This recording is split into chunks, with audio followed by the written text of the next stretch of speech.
Since the beginning of time, the mysterious entity known as improvisational comedy has puzzled even the universe's greatest minds. Tonight, however, we finally study it. This is In the Lab with Double XL.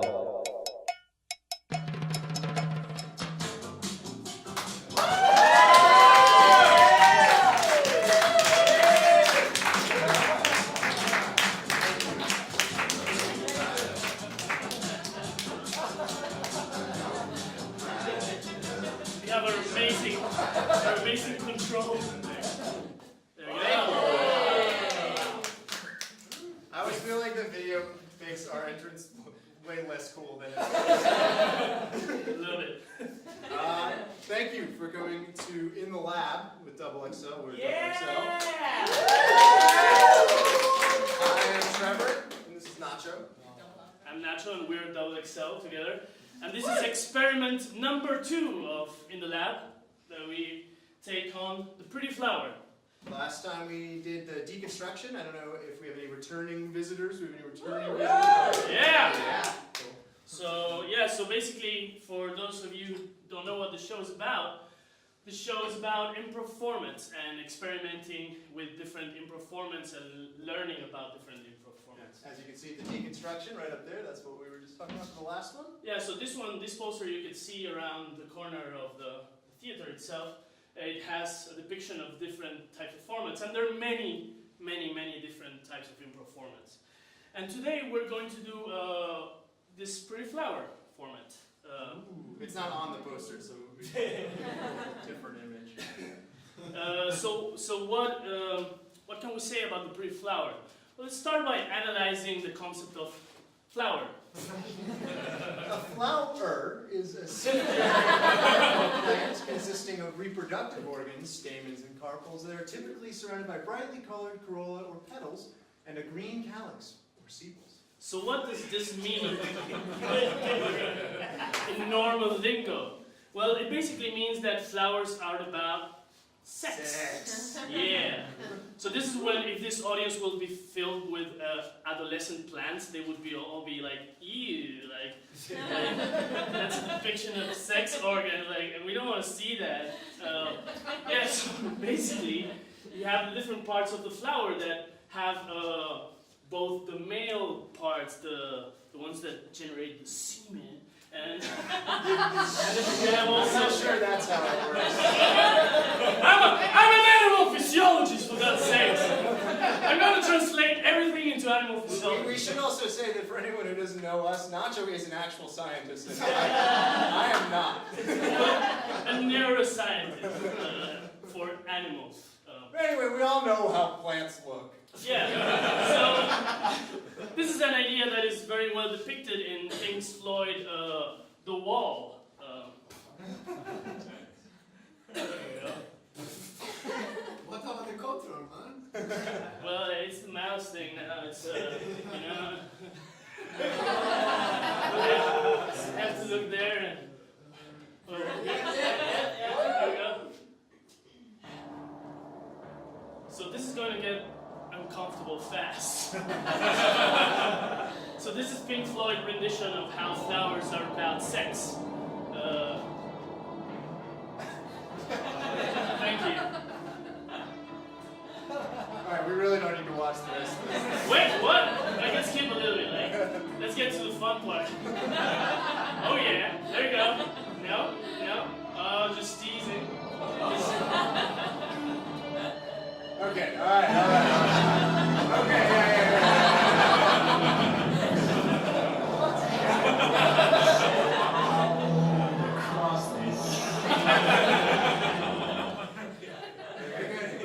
So what does this all have to do with improv? Absolutely nothing.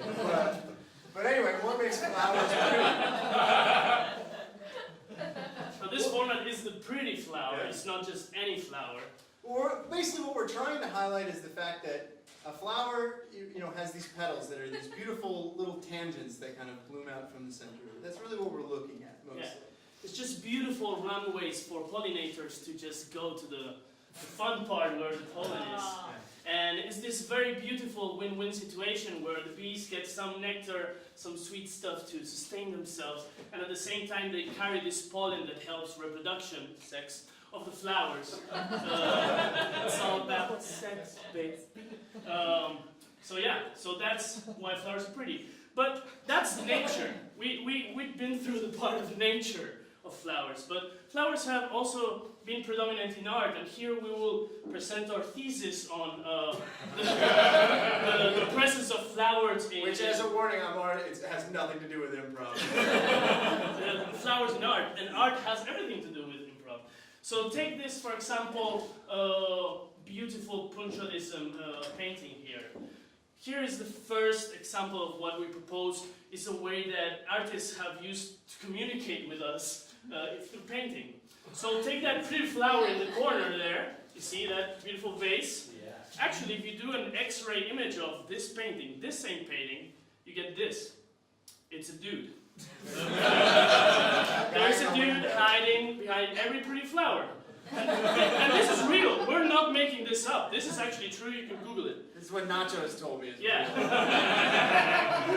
Okay, but this is the second example. This is Picasso's Blue Room, a very famous painting. And if you do an X-ray of this thing, another dude. Also true. 100% true. Kind of looks like the same dude. Take this Van Gogh's patch of grass. Beautiful patch of grass with some beautiful pretty flowers around there. So guess what's hidden in there? A dude. Yeah, a dude. A pretty sick looking dude. So then we thought so if dudes are hidden into pretty flowers, what's hidden into depictions of women, right? A dude. No, it's not a dude, but if you look, well, some people say that it's actually Da Vinci's face, but if you look in one of the corners there, right in the right top side, it's a pretty flower. It's actually a completely different artist. lived centuries afterwards. But this is all true, guys. Okay, so let's get to the improv here. So we're going to talk about the format of improv, this pretty flower format. So what is it about?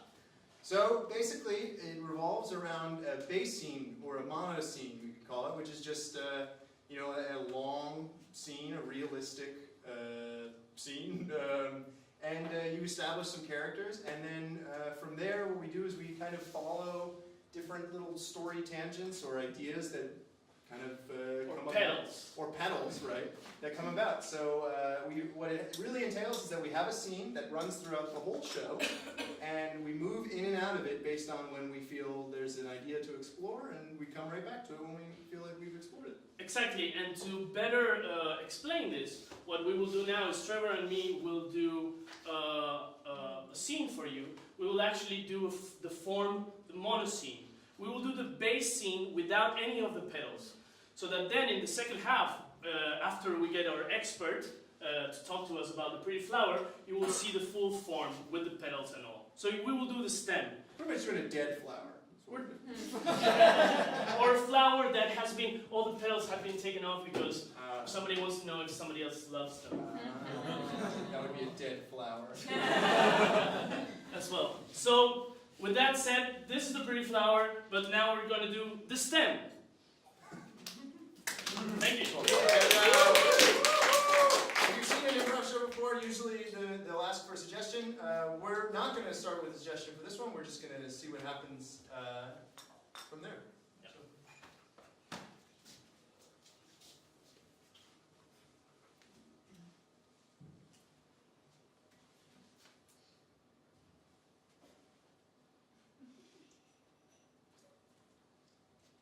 Pretty morning. Yeah. I didn't hear you. I didn't hear you get up. Yeah, I tried to. I didn't want to wake you up. Oh, thanks. I'm just enjoying this house so much. Yeah, It's great. we got lucky. Yeah, I know. Just this, have a kitchen with such a view. It's remarkable. The mountains. Yeah. The Alps. Just being more specific. The reason why we picked it. Yeah. What should we do today? I mean, Well, we should have breakfast. sure. Yeah. I mean, you don't look like you were thinking about breakfast. Maybe you were one of those. Maybe.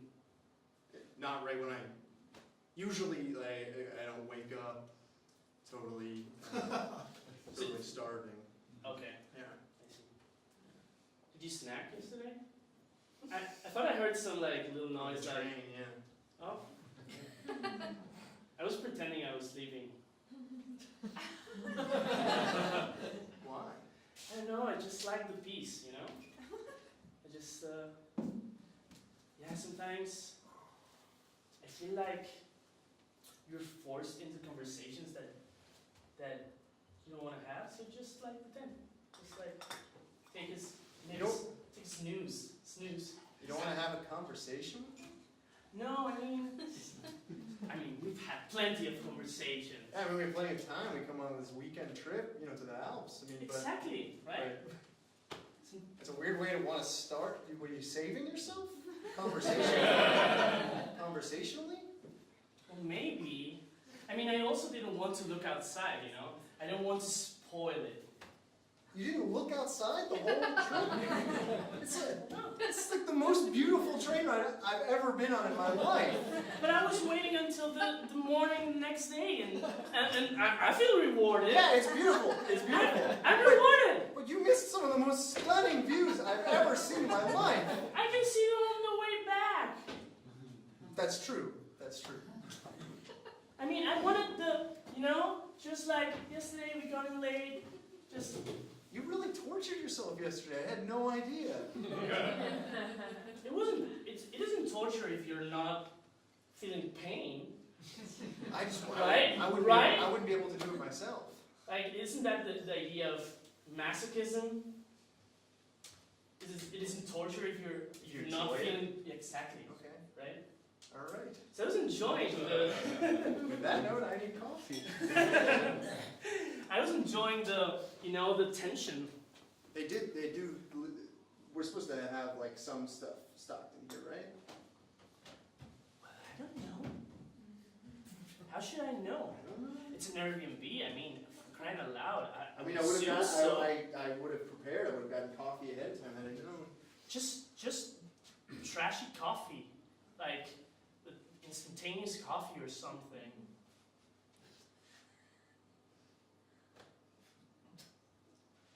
I'll look for it.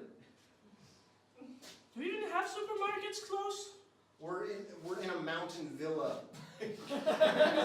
Maybe there's like a lodge or something nearby. Okay. I'm not gonna worry. No, If I don't get coffee, for a while. I'm not gonna worry for a while. Like until I'm actually hungry. Like. Right. Well, we'll figure out food. Yeah. But I mean, you won't die before 21 days. Like water. Luckily, we've got 3. Exactly. Right? You could just use it as a detox trip. I've been wanting to do detox for a while now. I haven't. To be honest with you, I haven't. Well, then you can use those fancy, tennis rackets and put them on your feet and go find one of these villa markets. It's a lot of work. I know. What are these? Do you know what I'm saying? Snowshoes? Shoes? They're called shoes? Snowshoes, yeah. Isn't there more appropriate technical word for them? Doesn't fit the shoe. That's fun. I'm Doesn't pretty fit sure the shoe. it's called snowshoeing. Snowshoeing? Snowshoeing, yeah. Okay. You live, you learn. Yeah. Oh, you know as much as I do. Well, no, I gave you the name of something. You told me it doesn't sound right. Well, I mean, it doesn't sound right because it seems too simple. I mean, look at those things, hanging there, look at those things. Does Does that give you like the snowshoe idea, like right from the start? Well, yeah, because that's what I know that they're called. Okay, and that's their function as well. I get it, but like, I would have called it something else. Okay. I don't know what. Well, Snow racket. well, Snow racket. well, if we had a time machine. But we don't, so I'm happy to give up on the coffee thing. I'm not Tea? gonna stress out. Tea? Anything else? Is it like completely empty? Okay, I I need to don't see know. this. There's like 800 drawers. Empty. Yeah. Okay. Okay, I believe you. I'll just let the view. I believe you. I don't have to go through every drawer. I'm satisfied. Just have a glass of water, I guess. I don't know. Yeah. Like Detox. glasses, at least. Detoxing water.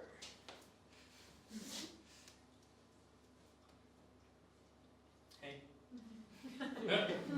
Did you sleep well, at least? Well, I slept like a baby. Okay. Yeah. Well, I guess all the excitement of the train. I guess like the pretend sleep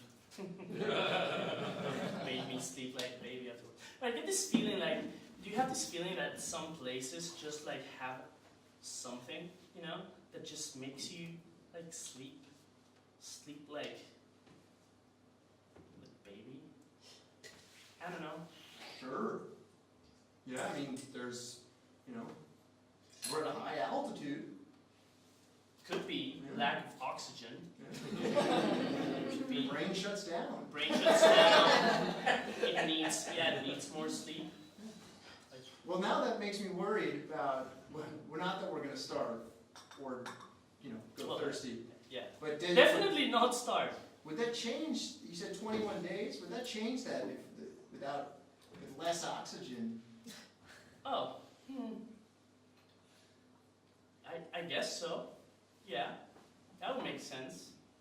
Maybe the metabolism slows down or something. I would presume so. Because like when those the mountaineers, they climb the Everest and thing, now they would have to take a lot of food. Maybe they just like have to take less because it's, I don't know. no? That. I'm just spitballing here. Yeah. I don't think they would take less food. Well, they have to take it up there, right? Yeah. I'm just saying. It's gonna be nice though. Hmm? It's gonna be nice. Yeah.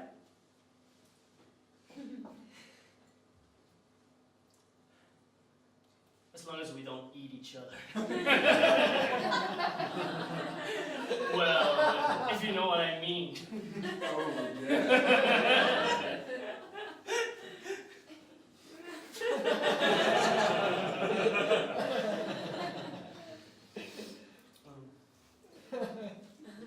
That was fun.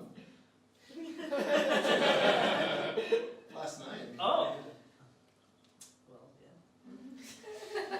I tell you, You weren't saving yourself. I developed a lot of tension during the training.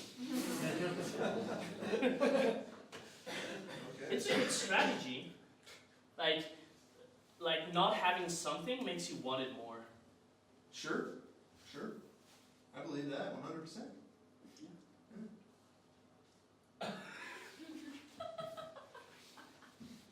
Now I'm thinking about coffee again, though. Right. Exactly. That's not something I don't want to not have. Just for the sake of then having a really good cup of it. Well, don't you? I know, good cup. Good cup of Swiss cup. I almost said a good coffee is Swiss cup. No, I did not. Good cup of Swiss coffee. Is there such a thing? Like really, would there be like such a thing as a good cup of Swiss coffee? I don't know. Is there notoriously bad coffee in Switzerland? I don't know. Is there notoriously good coffee in Switzerland? Who knows? Who knows? I don't know. Well, we cannot find out either. At the moment. You figure like It's if- somewhere. We're gonna find it on the last day. yeah. It's Yeah. gonna be in like the closet of the bedroom or something. There's a It's safe. a In really inappropriate place for coffee to be, or Yeah, like well, yeah. below the sink, like below the sink with the cleaning things. I didn't think of that. Check. You should check. Yeah, I mean, who knows, right? One always No, goes to the. no. Well, we try. I mean, one always checks the top drawers first. Like it's more appropriate for food. Well, when would you ever expect your coffee to be down there? When? No, never. But I'm just trying to think out of the box. Under the sink. Just You're trying to think under the sink. I'm trying to think out of the sink. Yeah. Well, your guess is as good as mine in this case. I don't know. There's a safe in there though. Okay. Why? That's out of the bedroom box. closet. Yeah, it's not going to be in the safe. I checked already because I put my stuff in there. I don't know why I put my stuff in there. We're in the middle of the mountains. Yeah. Do you want to talk about it? Do you want to analyze why you did such a I'm thing? just making conversation. Are you in console with me? No. Is there anything you're hiding from It me? had nothing to do with you. I would have offered to put your stuff in there too. I didn't take the safe just for me. Okay. That would be weird. That would be distressful It's for strange. sure. Like 3 cell phones in the safe, like login. I don't have 3 cell phones. I'm just saying. So why did you do it? I don't know. Impulse, traveling. Put stuff in the safe. There's a safe. Oh, yeah, kind of like if you're going to a big city in a big hotel and you just like make Yeah. yourself safe. And then we're in the exact Passports. opposite right now. Passport sort of thing. Yeah, exactly. Yeah, we're in the exact opposite. Why would they even have a safe? That That actually, worries me. that's an Yeah. interesting point, right? Why would they even have a Is safe? there a history? Hmm. Maybe I that's- really know. maybe that's- Oh wow! All right, this just got exciting. In the mountains, and we're not alone. Oh, well, I hope the robbers bring coffee.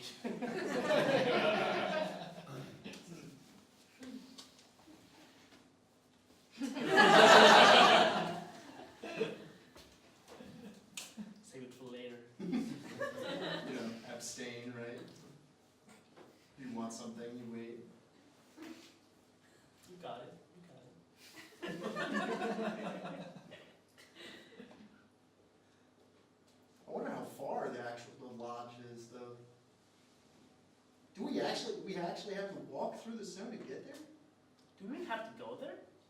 Well, we don't have food apparently. Well, that's a good point. We didn't think that through. Because like, okay, they left the keys outside. No reason to go there in principle. Maybe I know what this is. I got it. It's like it's a marketing ploy. They want to sell us stuff. No, they would have left like things around, like brand name things with a little note that says, "Take it if you want." And the price. Every other one is going to cost you €3. That would be the marketing ploy. It's like a mini bar. There's no mini bar. Well, I haven't seen one like that. Maybe they want you to walk through town. Maybe that's the plot. You know, like when you're in a mall and they put the escalators in a way so that you have to go through all the shops. What? Okay, it's a mall thing. They put the escalators in the mall. In the middle.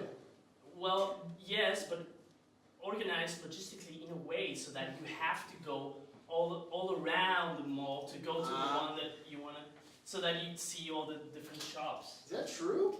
Yeah, for sure. It's definitely true. Haven't you had this feeling like you're in the mall and sort of like, okay, where's I've this? seen every shop. Well, yeah, or like you're looking for the escalator and it's nowhere to be found and it's just far away and you have to walk like half a mile to...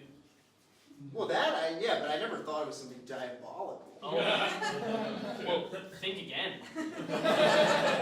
Think again. Okay.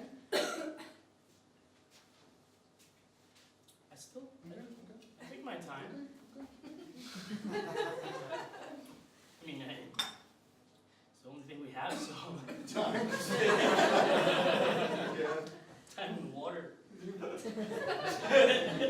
Time, water, and view, and each other. It's kind of interesting, yeah. Wow, that's beautiful. It's all we have, time, water, and each other. That's beautiful. And a train ticket home. That's beautiful. Snowshoes. We need them. I don't know. I mean, I was not planning to do some cross-country snow traveling. Okay. Is that what you would call it? That would be your name Well, for yeah. What's it called? Like snow walking? Snow walking? Snowshoeing. What? Yeah, There's a verb? There's an actual verb The for it? Olympics. You watch the Olympics?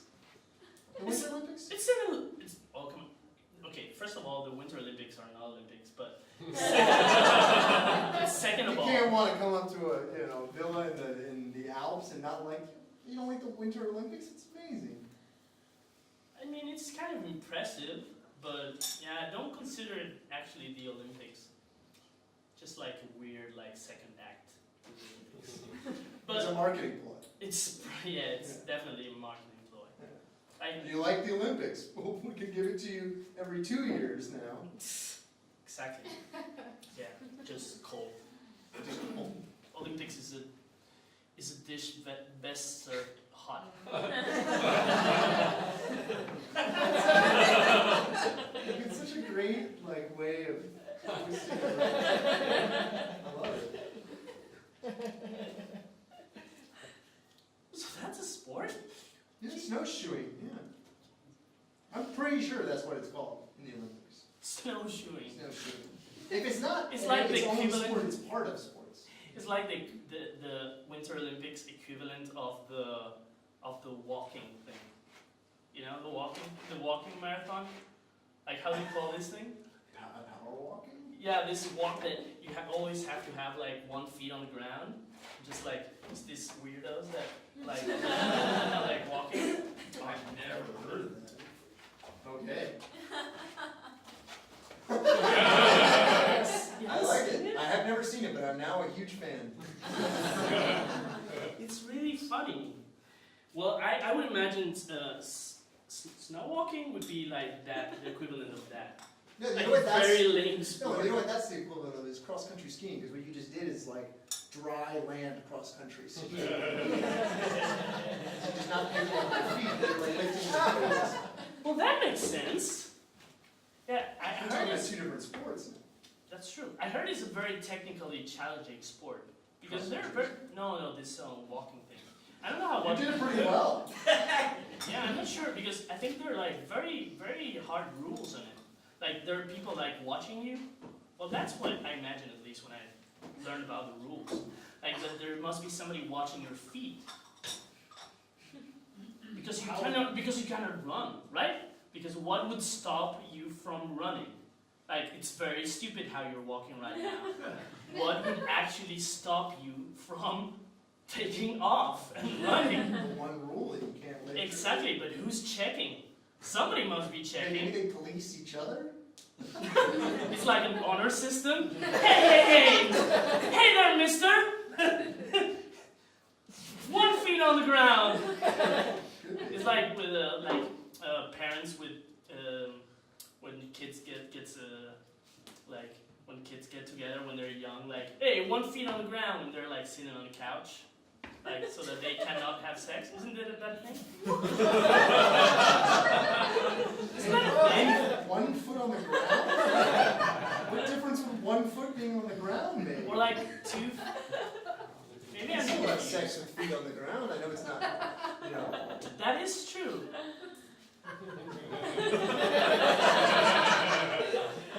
It's a failed policy. My imagination is going wild right now. Yeah, you are. I'm What wild. It's too bad we can't spend the whole day here. What do you mean? We have to leave at some point for food. Oh, okay, yeah. Time to forget. I'll be hungry at some point, Yeah. but maybe,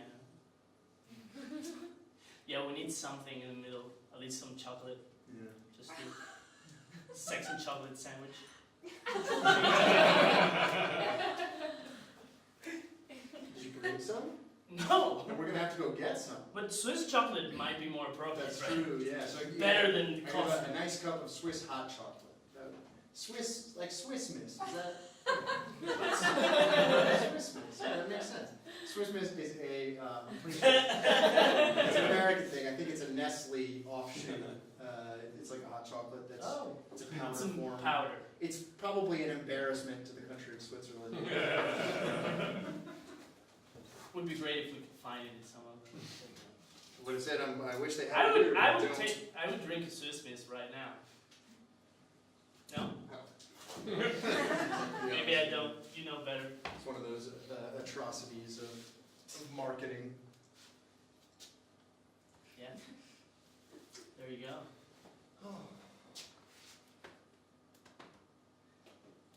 So, should we go?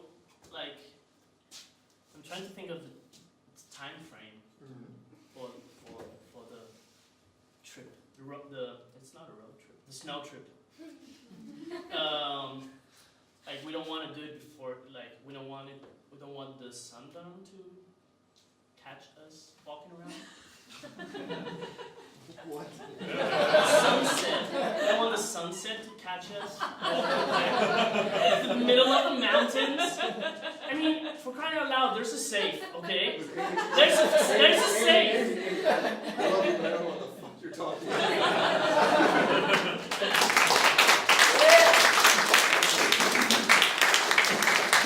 Thanks, everybody. That's some mono scenes. Keep that in mind. So now we will do a small 15-minute break. Yeah, you get a drink at the Get a bar, drink. go to the bathroom, and then we'll be back with our interview with our expert on the Pretty Flower, Alex Berg from Upright Citizens Brigade Theater in Los Angeles. Yeah. Have a drink.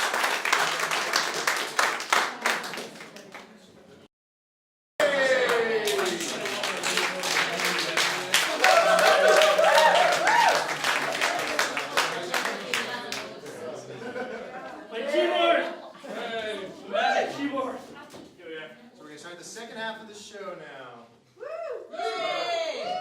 Second half. So the second half is going to start, we're very excited, we're going to start off with an interview with a very great improviser from Los Angeles, Mr. Alex Berg. He's actually, I guess it was like a year ago that he was here, pretty much to the dot. He did a workshop here actually, now that I think about it. But he's a performer and teacher at UCBLA. He's a member of teams there, Convoy and Sentimental Lady. And Sentimental Lady performs the Pretty Flower format, hence why he's our expert on the form. And he's a friend of Nick Hughes, who's in the audience. He's a really big improv nerd, and he's got a blog if you want to check it out. There's some really fascinating stuff about psychology and improv. You should check it out. It's fun. Okay, so with that, let's talk about the Pretty Flower and introduce our We'll introduce players. all our players as well, and Alex. So playing with us tonight, we've got Caroline Clifford, Chris Shevlin, and Noah Tustin. We've got Alex. And Alex. Okay, Alex, we're just going to set you up on the computer real quick. Okay, perfect. We haven't come up with a better system for this yet. And we're almost there. What's that reference? Get a reference, huh? And Oh, come on. There we go. hey! It's Berg. Where do I look? Can you hear us? Good. Hi, everybody. Yeah, I can hear you fine. We'll turn that up. Can you Cool. make your voice move with your lips? No, that I can't do. So, great. So, I guess why don't we get started with Thanks, Steve. talking about the Pretty Flower? And what was your first experience with the flower? How did it get created? So, I I feel lucky in that I got to witness the birth of the Pretty Flower, albeit kind of from like a sideline perspective. So the Pretty Flower was developed in Los Angeles in the summer of 2005 by a group at iOS called Liquid Chicken that was being coached by Bob Datz. And Alex Fernie, who currently plays on both Comic Boy and Sentimental Lady with me, was on Liquid Chicken, and so I got to hear a lot about how the form was developed and came about and all that sort of stuff. So basically, the Pretty Flower started as a monoscene, right? And if you know the Pretty Flower, the form, what it is there's this central scene where you meet all these characters and then these little petals radiating off of it. And this group, Liquid Chicken, was doing these monoscenes, and they kept finding there were angles of these characters they wanted to explore that they couldn't explore from with the monster itself. And so their coach, Bob Dassey, suggested that they start like, oh, do you have a diagram there we can draw? Because that's literally where the word comes from. Yeah, it's good. Yeah. You got that right. Yeah, so Dassey suggested that they do these little sort of tag runs or radiating petals off the central scene. And at that point, it didn't have a name. And Dassey evidently drew a diagram of it on a chalkboard they had in the room they would rehearse. And Dassey started calling it Pretty Flower as a joke. And as soon as Fernie explained how much he hated that name for the form, it stuck because the Dassey wouldn't let it go. Now it's also So known as the Spokane, right? Or the just the Spokane. The Spokane is bullshit. New York. I'm glad we clarified that. No idea. Yeah. This is an LA form that New York tried to co-opt, and all those pizza eaters can suck my ass. So yeah, so that's how the Pretty Flower was born, you know. And then Sentimental Lady got involved with it. Sentimental Lady was originally a Herald team at Upright Citizens Brigade Theater, Los Angeles. And after 3 or 4 years on Herald Night, we got graduated off, and we had to find a new form to do and a new show to put up. And for a year, we tried doing monoscenes, and it just didn't fit. Our was big. We wanted to play too fast. But we did enjoy the patience of what a monoscene would make you do. And so then we kind of came back to the Pretty Flower probably around, we probably started doing the Pretty Flower in 2010. 2009 maybe, and we've been doing it weekly ever since. Cool. And so when you guys do it as Sentimental Lady, do you have a particular style? Do you play it kind of straightforward? You've got the bass scene, and then just whatever inspires tag runs, you go for it, or do you guys have a philosophy towards it? We have a philosophy, and we grade ourselves on how much we adhere to the philosophy versus just sticking around using the form as an architecture for fun scenes. I mean, the core philosophy of the Pretty Flower, I mean, all forms have kind of a core philosophy, right? Like the idea behind the Herald is how can you get these disparate things and weave back together, right? And the core idea behind monoscene is how much can you milk the importance of one moment and really unpack it to see like how it affects all the characters involved. The underlying philosophy of the Pretty Flower is about character exploration. After meeting these characters in that core scene, how can you learn more about them in the petals so that the audience has a knowledge of those characters in future core scenes that the characters in that scene themselves do not have. And so, in theory, the Pretty Flower is meant to provide the audience with more information and context about what's going on in that whole monoscene part than the people in that scene have themselves. And so for Sentimental Lady, one of the things we are constantly trying to do is to use those petals to find out information about those characters, we could not find out in the situation presented by the course team. However, it is very frequently the case that what we wind up doing with those pedal runs is much more of like a Family Guy type run, which we all hate, where someone will say something funny in the core scene, and then we'll all go like, that! You know? We don't get any more context. We get a bunch of jokes, and it'll be funny, but we don't really achieve the heights that the form should be capable of doing. So you said part of the philosophy is that the information about the characters is not information that the characters that are in the mono scene actually have about each other. So in a way, you can, how do you play it? You do not refer to the things that happen in the pedals, for example, like in the mono scene? Yeah, so you know, obviously the improvisers know what happened in the pedals, and the audience knows what happened in the pedals, but in a perfect world, those pedals represent part of that character's life that's completely divorced from the core scene, the p-hole, as we call it. But still like finds a way to filter itself in. So like a good example is we were doing a Pretty Flower years ago where there were a bunch of people hanging out at a barbecue, and that was just the setting of the core scene. I don't remember what else was going on in the world, but we did a pedal run where we found out that one of the characters was actually very, very cool and was embarrassed by it because it wanted to be a nerd. And the rest of the group didn't know that. And so after that pedal run, for the rest of the Pretty Flower, every time we were in those core scenes, that player had like a really nice, simple game to play of accidental moments of cool that then he would get embarrassed by and interrupt.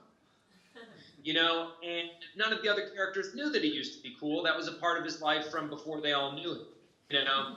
So for me, that's always the goal, what we want from those pedals. And I judge a Pretty Flower, for Sentimental Lady at least, I judge success of the form by which we're achieving that goal. Okay, cool. I have a question about how you guys approach the. Super cool. We'll try to do that. The way you guys approach the bass scene and the mono scene, because Sentimental Lady is a larger group. There's at least 6 people, I think, in the group. 7 of us. There's 7 of us on the team. So do you guys just try to establish like a setting for that usually for the bass scene? Is that what the main focus is at first, and then whatever characters occupy that? Yeah. So what we do is we start our flowers with a bit of scene painting. So last night we did Pretty Flower that was set in a dojo. You know, so we'll try to paint the dojo that is specific and has mood, but not go so far into the scene painting that we're setting up like individual props that are so interesting if we didn't use them, the audience would be portrayed. And then once we've got that sort of general mood of a place, that informs the characters who come into it. And once we're done scene painting, we'll take the stage and initiate a scene and try to be pretty cognizant as to like why we would tune into this group of people on this day and that sort of thing. And with successive core scenes, what we try to do is we try to initiate those, not necessarily like you would do a group game in a Herald, but we certainly want each of the show to stand alone on its own, and then when you put them all together to feel like it's something that's much greater than the sum of its parts. So in a perfect Pretty Flower, each one of those core scenes works completely out of context of everything else. It's just a fun, 3-minute long group game or moment or whatever it wants it being. And in addition to that, perfect Pretty Flower, each of those pedal scenes works on its own as just a funny tag run, funny series of scenes, funny exploration of something. And then when you put all of those pieces that work individually together, the form becomes something much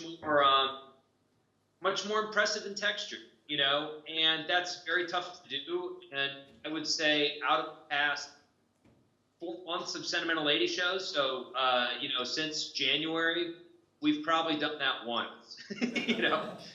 I feel like that's certainly a lower success rate than I would hope for, but also pretty average.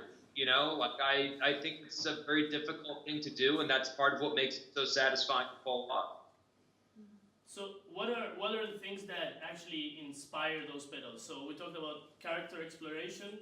Could you explore other things that just randomly appear, like tangents, and go into a petal about some piece of information that appear in? Yeah, absolutely. That's the pull of the form is, on the one hand, having lofty philosophical goals, for what it should be doing. And then, on the other hand, being in the heat of the moment, being like, it would be criminal if we didn't explore why this guy had a dick for eyes, or whatever else it is. Seems like a good example, yeah. Yeah.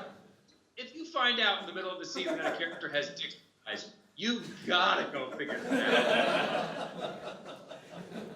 out. So it is, in truth, anything can trigger that kind of exploration, and anything should trigger that exploration. And just as with the Herald, you shouldn't ever be so beholden to the structure that you're bypassing the moment. Improv is about being in the moment, and if the moment brings something to you that surpasses the structure, my personal belief is you have to follow the moment for the structure, absolutely. But in theory, we want to be improvising in such a way that the moments we create go with the flow of the structure, not against it. And that's very difficult to do. That's part of why those rare shows where the structure does do everything we want it to do philosophically work out, that's part of what makes them so memorable, because it's just almost impossible to thread that needle. And what about, for example, the time that in which these petals happen in relation? Are they atemporal, or you can go, one of them can be a flashback, one could be a flash forward in time, or are they just not only orthogonal in content of information about the character, but also like some kind of in some weird non-time place? Yeah, the petals can go anywhere, and the petals should go anywhere, so in as much as we want the audience to have extra content about the characters in the scene, I think, the initial thought is that means the petals should be flashbacks or something like that. But you can get just as much context and just as much tension out of showing what's going to happen to a character, and that character doesn't know it yet, and that his friends don't know it yet, or her friends don't know it yet. And so that's also completely acceptable. The one thing we just try to avoid is when we go on a pedal, having it be something that is so close in time to what's happening in the core scene that we don't have that sense of either anticipation or dread or remembrance or nostalgia or whatever you want to call it. Cool. One last question. Where do you end it? This is a great question. For us, the show that's up after us, the show that's up after us is ASCAP, which is Matt Bessert's show. So we end it at 7:50.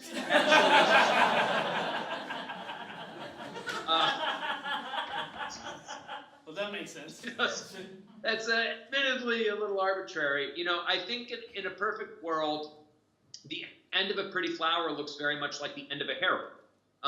Wherein these couple of different threads that we've established over the show that might not be related on the face of themselves, all of a sudden come together in a way that feels organic, and these threads all of a sudden are playing off of themselves to build something that the show hasn't built to before. That makes it a little bit more significant than just a callback of a joke, or just a, sorry, my dog is biting my toe.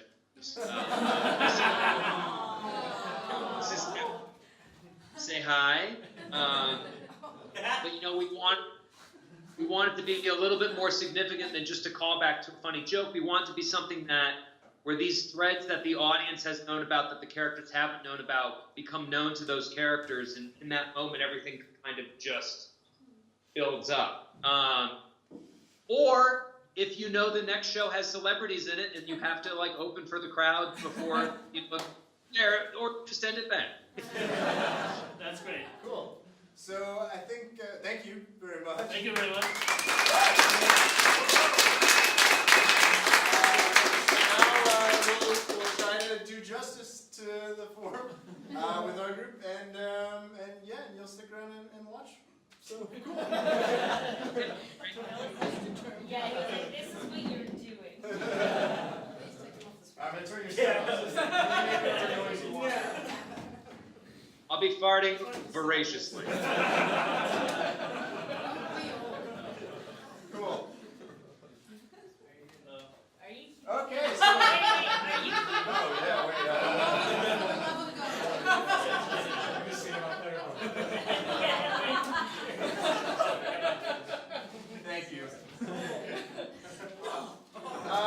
And so all.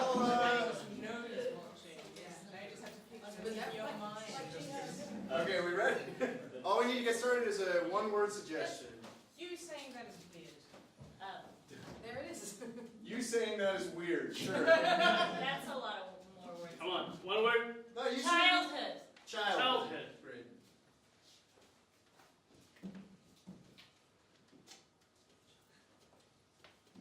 One of you in this room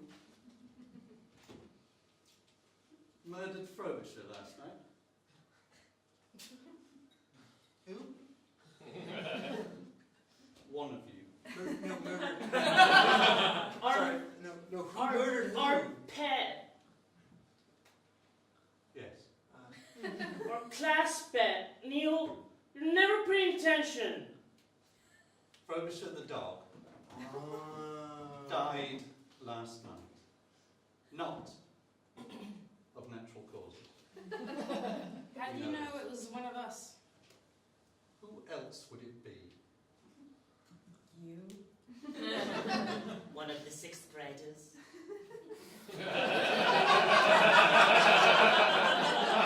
Maybe it was one of the sixth graders. I think it was him. He's the only one who's got a spooky voice other than you. Stop it, Neil. Maybe the sixth graders have beef with us. You're sabotaging. Listen, I just want to say something that I have a very guilty conscience in general. But you might confuse that for actual guilt of this situation. But that's just that I just have, I just always feel guilty about things. Like when I hear that, I'm like, did I murder the dog?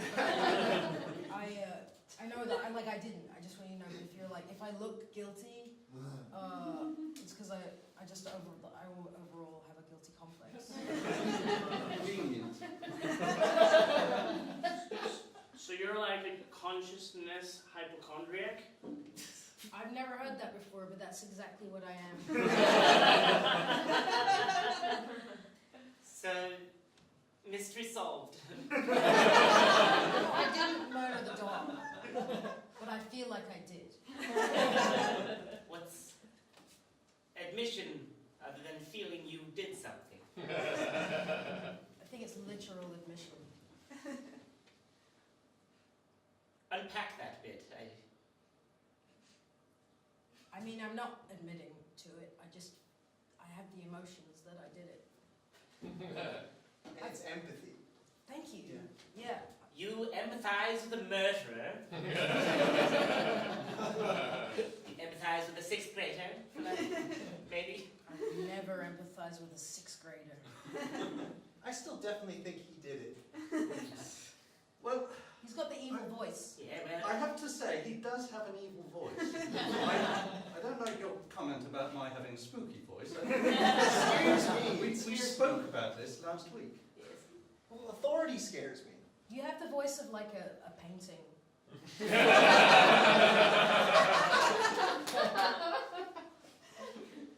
I'm very sensitive about that.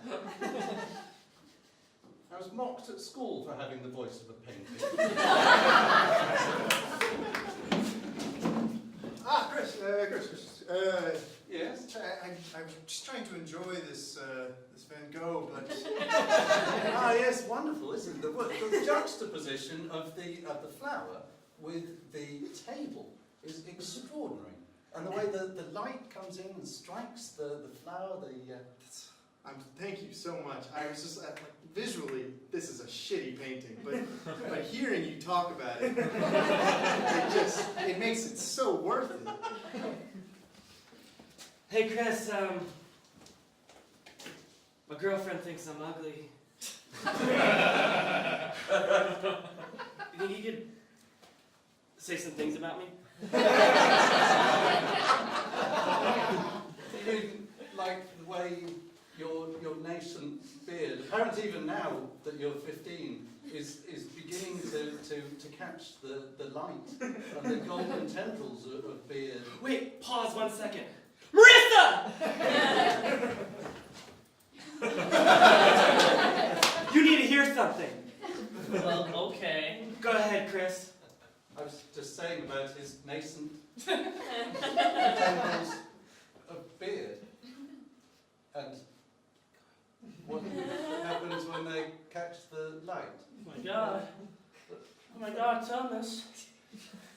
I'm feeling a little bit. Oh.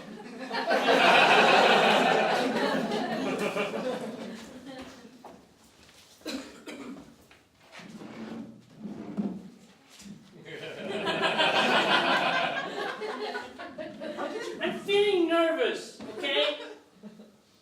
Moves very fast through space. It seemed like I was just standing here on my own, and then suddenly he was right there next to me. But then he walked away. I like going through space. I don't feel comfortable. There's not enough drift where I'm standing. Now, we talked about this 2 weeks ago, your feeling of drifting through space, and I just said, stop it. There's not enough gravitational pull here. The gravitational pull is perfectly sufficient No, for it's- everyone else. The laws of gravity don't change just because you're larger than the rest of us. What spooky voice?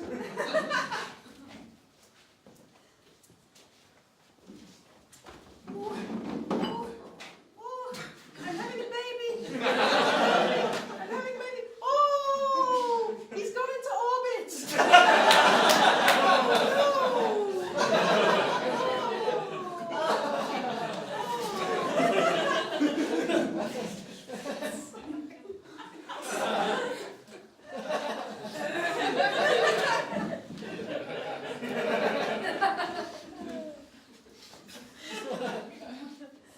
He's got nervous. Again? His nervousness makes me think that maybe he did it.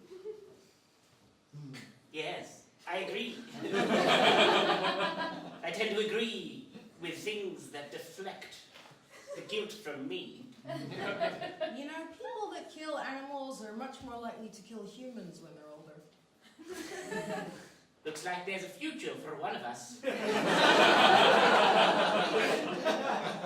I have to say, Neil, There's 2 Neils in the room. Yes, It's a common name. it's a common name. My You brother's are name. Professor Nielsen, so touche.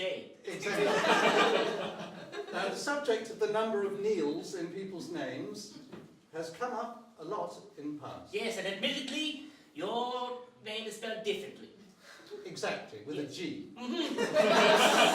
So, let's shelve the Neil problem. Neil. G-N-E-E-L-L-S-S-O-N-N. Mine's with a K. Like kneel, like the verb to kneel Oh. down. Yes.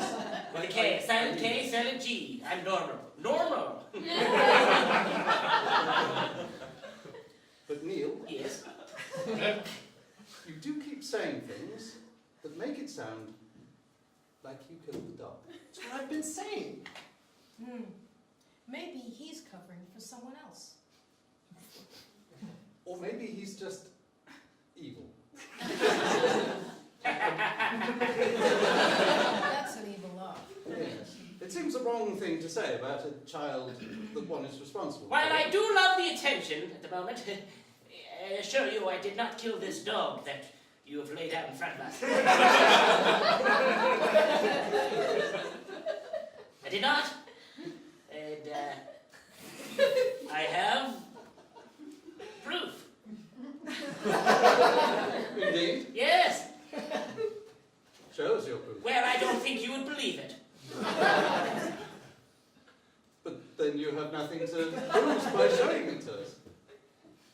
Sure, fine. The answer is in Schrodinger's philosophy. Schrodinger, you know, Schrodinger's... The cat. The cat, yes. But in this case, the cat is a dog. Yeah, but usually we learned this just a couple weeks ago. Yes.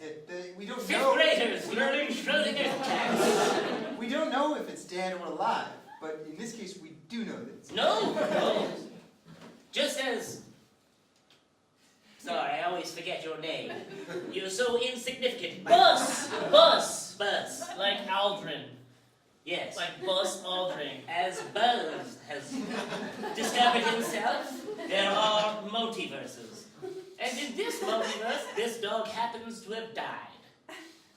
So what you're saying is that we collapsed reality in one of possible multiverses and it happens to be the one that the dog is dead? Precisely.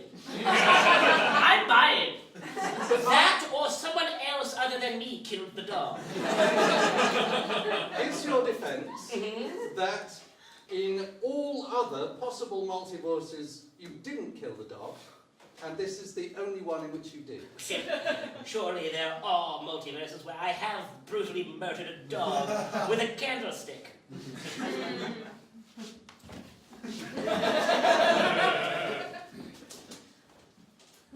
Hey there, Neil. Beautiful dog you got there. Yes. It's alive. Yes, it is still alive. It's a beautiful dog. It's a very happy, alive, live dog. Yes. Look. Oh no! What smells like wax and dead dog?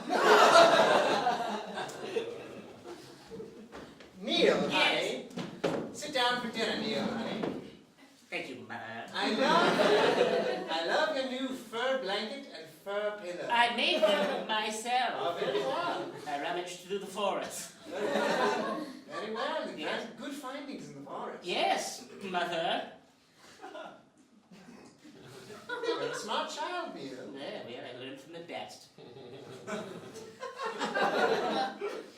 I hope you don't get into too much trouble at Oh, school. what are you insinuating, Mother? You keep that up, I'll be wearing you tonight. Neil, Yes, that is a beautiful dog. it's a lovely dog. It's a very alive dog. Yes, That's swinging great. from a rope. Whoa! I didn't know the laws of physics allow that. Neil, why are you wearing your mother?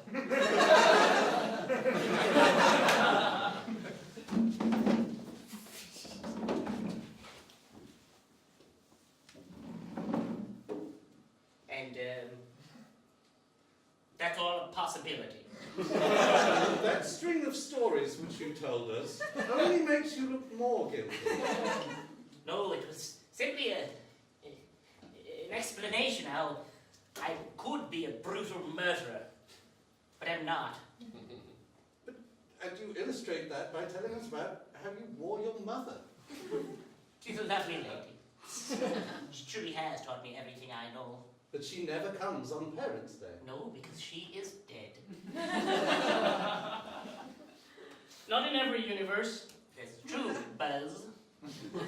Unfortunately, we are stuck here in this multiverse.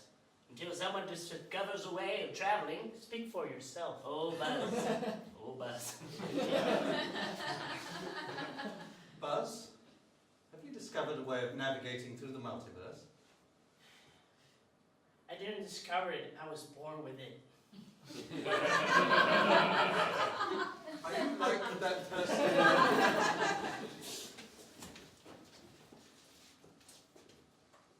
I have to talk to your mother.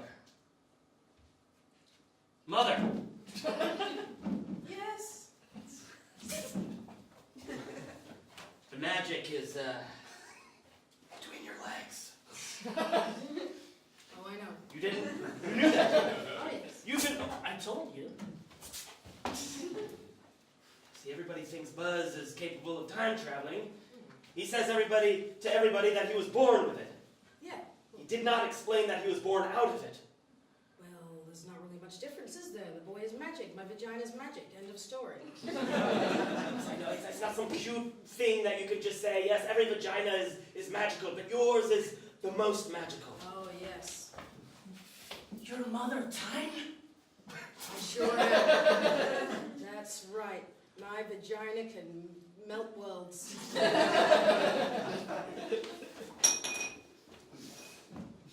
Yes. What I have to tell you may surprise you. I doubt it.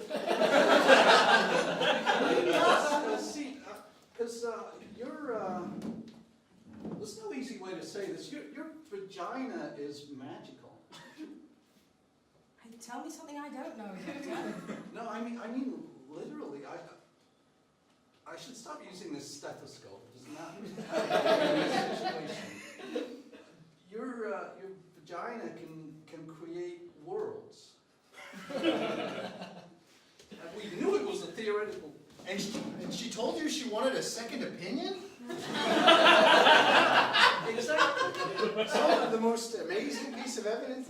Yeah, and she went to a doctor across town, and he said exactly the same as I said, except without the stethoscope. She believed it. So I always use the stethoscope when I don't need it, and then people start doubting what I say. I'm talking to your doctor, right? Yeah, that's right. No, please, I got a knife wound. It's a knife wound. There are irregularities in your I'm dying. Oh, sweet. Take me. Okay. Take me. Yeah, Oh, no, take me it's now. actually your heartbeat is going down.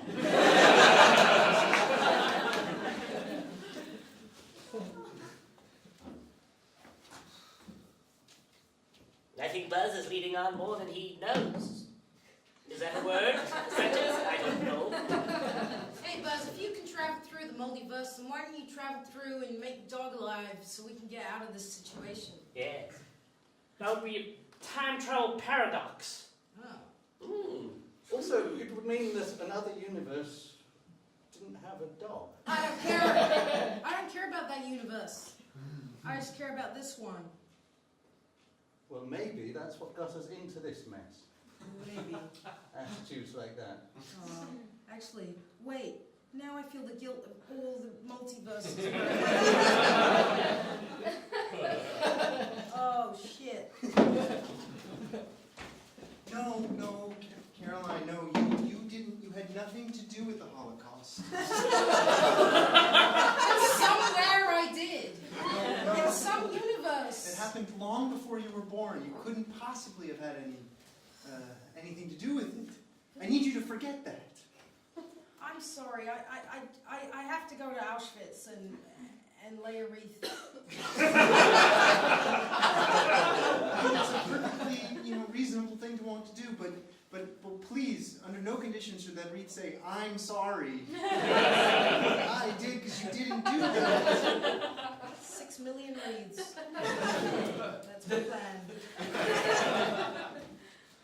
What are you gonna do?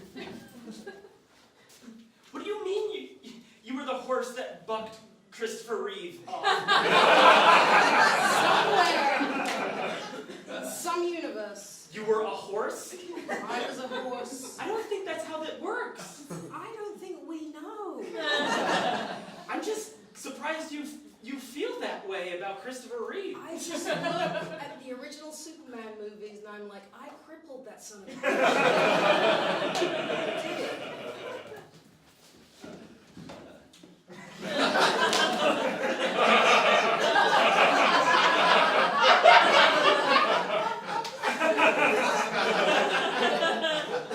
Sorry.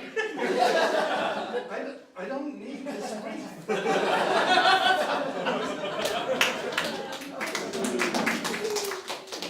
So you mean to tell me in that universe, Christopher Reeve is still alive? He's alive and kicking.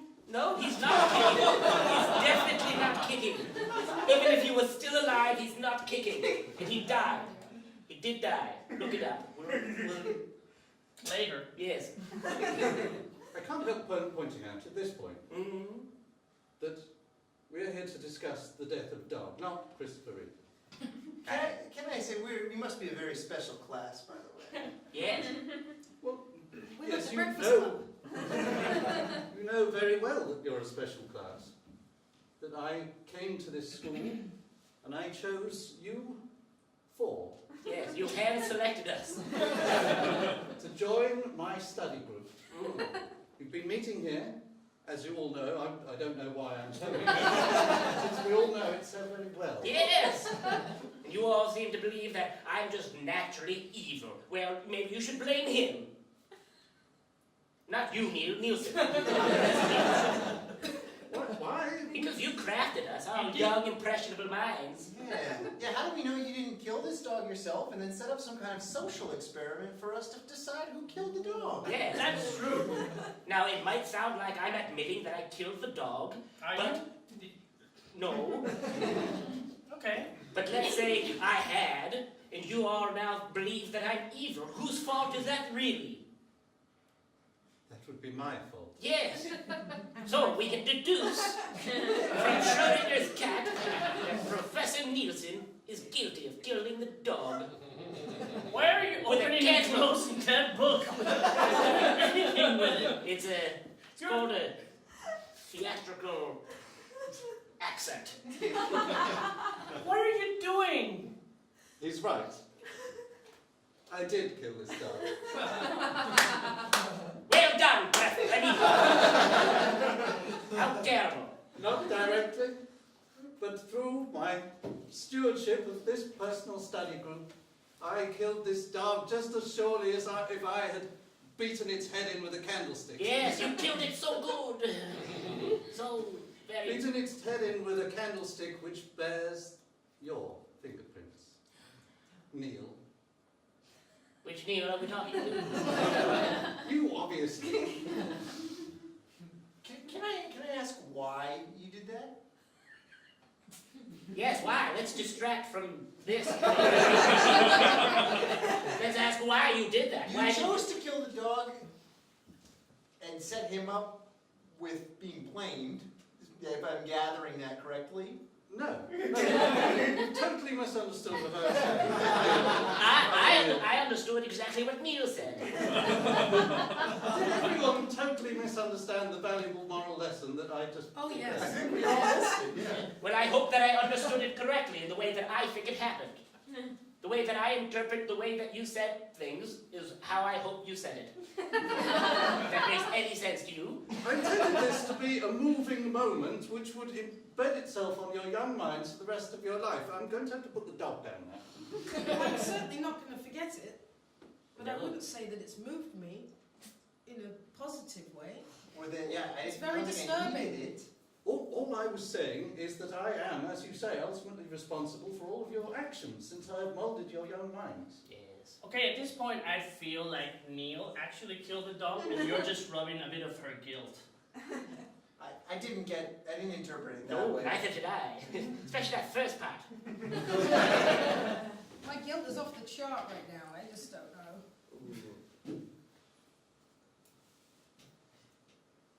You're allowed to do that. Mr. Nielsen. This is a very special class, as I've said, and the usual strict rules against smoking do not apply. Much like the laws of murder do not apply. Or did I misunderstand that too? I think, do we not all agree that Neil did it? No, I believe that you admitted it, Mr. Nielsen. I admitted to shaping his young mind into the sort of person who might stove a dog's head in with a candlestick. Yes, but you admitted that, but you also said that you did it. I said it, I did it in a metaphorical sense, just as surely as if I had actually done it. But by that I meant to say, I didn't do it. Very crafty, Professor Nielsen. Very, very crafty. How very, very dare you do that. Can't blame me for some social ills. So, Mr. Nielsen, I've had some complaints about your teaching methods recently. We're going through the different curriculums, and yours struck me as non-existent. Please don't. Okay. Would prefer it if you didn't smoke in my office. Oh, but I have special dispensation to smoke in the school. Nope. As you can see right there, is a sign, no smoking. Oh. Put them in every room, in every hallway. Oh, Make it very clear to our children that you cannot smoke in the school, and hopefully to our teachers as well. But I am a very special teacher. Sure. Yeah. I walk into children's lives. I hand select groups of children. Well, that was one point on my agenda that I wanted to. You do have a roster of students who you are not attending to. No, sure.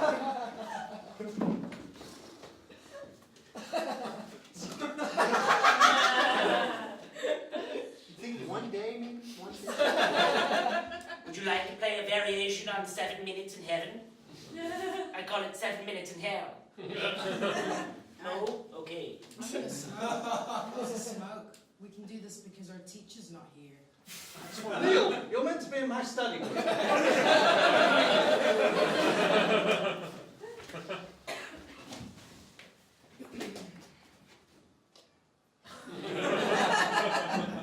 I was here the whole time. Again, Buzz. Well, then I shall move.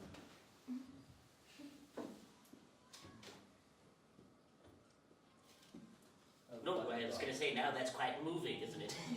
Oh, from before. Right? It's a little joke. Stick to murder.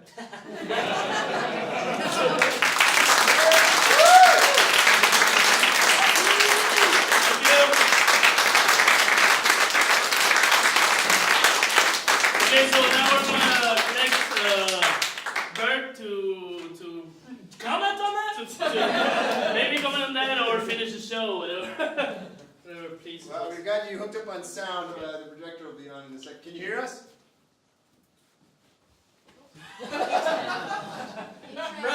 There? Yeah. Hey! Okay. Did, Alright. did you catch anything of Let that? the dogs. What's that? Did you catch anything of that? Yeah, I caught the extensive Schrodinger's cat multiverse discussion. And as a guy with a fucking Schrodinger's cat.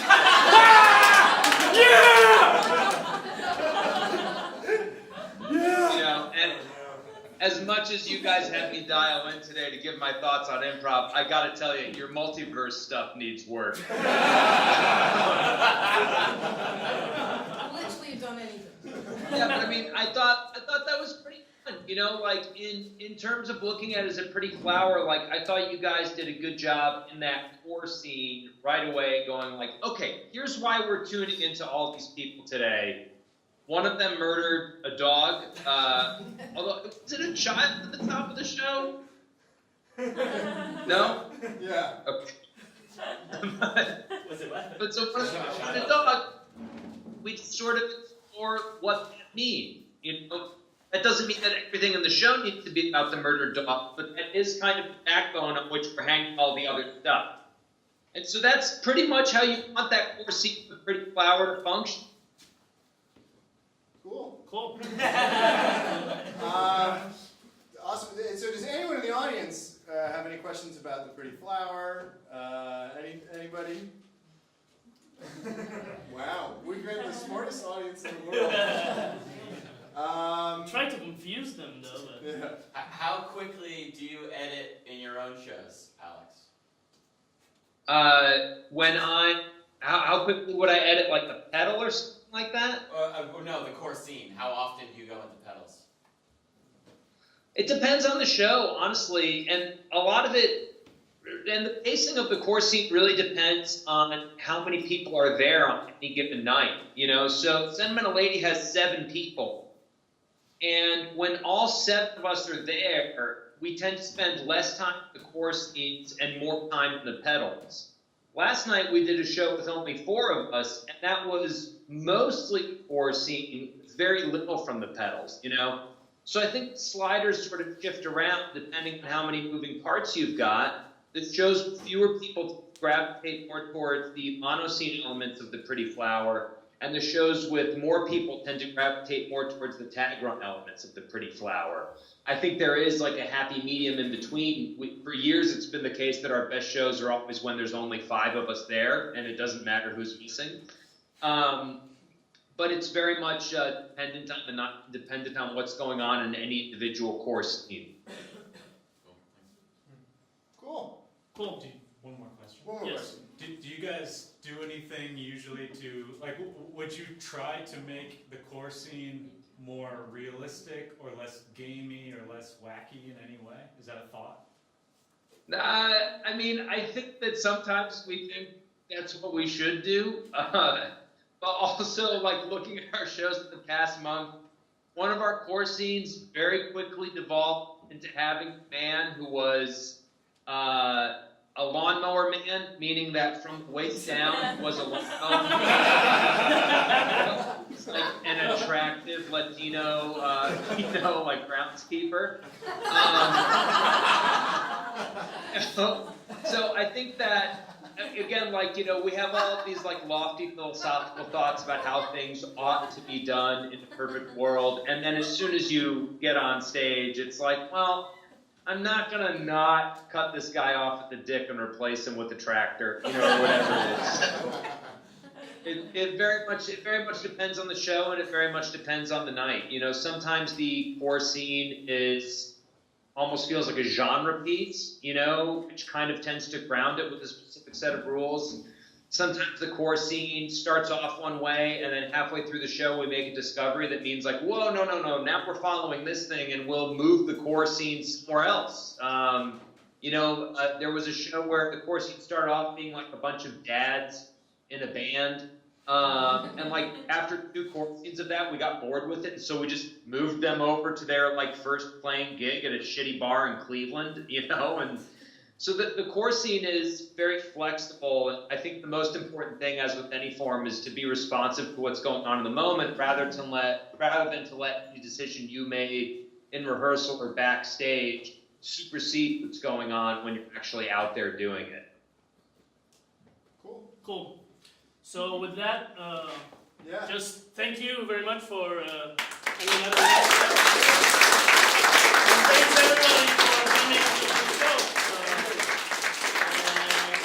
And there's Noah, Caroline Cooper, Chris Stanley, and Alex Berg. Thanks a lot everybody for coming. See you next month. And we'll be back with the next one, May 28th. May 28th is the next in the lab. Yeah, but Thank there's you. improv shows here all the time, and Yeah. there's Go ahead, yours is every Friday there's Comedy Sports or Good Luck Barbara. This coming Friday is Good Luck Barbara and Taco And there's Night. going to be tacos. Yeah. And my basics course starts next Sunday. Yeah, if you want to learn some improv, there's this fantastic school called Hive Improv. Or stand up. Or stand up. And there are many courses. Some are already started, but your course is starting now? In a week from today. Right. Cool. So you can talk to Josh about it or enter into hiveimprov.com. So thanks again, everybody.